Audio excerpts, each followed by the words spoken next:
গাল্লাকাতালে আবওয়াব, জুলাইখা দরজা বন্ধ করে দিল। অকালত হাই তালাক। জুলাইখা বলল, তুমি আমার সাথে জেনায় লিপ্ত হও। তখন ইউসুফ আলাইহিস সালাম বললেন, মাআযাল্লাহ, আমি আল্লাহর কাছে আশ্রয় চাই। বলো কি তুমি?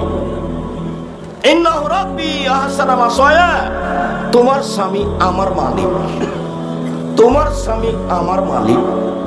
সে আমাকে ভালো খেতে দিয়েছে, সে আমাকে ভালো থাকতে দিয়েছে, আমি তার সাথে অন্যায় করতে পারি না, তার আমি খেয়ানত করতে পারি না, আমি তোমার সাথে অন্যায় করতে পারি না।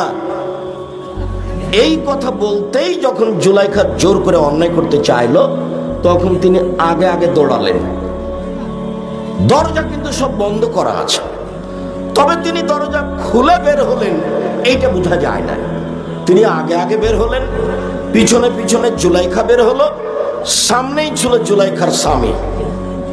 জুলাইখার স্বামীকে দেখে বলল, এই দেখেন, আপনি যাকে আদর করে লালন পালন করেন সেই আপনার স্ত্রীর সাথে জেনা করতে চাই, একে আপনি কি করবেন? আরে আপনি কি করবেন, আমি বলছি শুনেন, একে যথাযথ পিটন দিতে হবে, নইলে জেলখানায় বন্দি করতে হবে।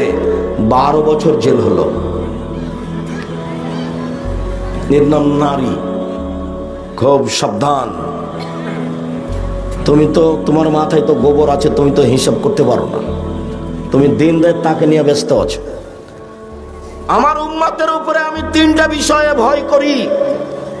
1, আলেম ওলামা ধর্ম বিক্রি করে খাবে।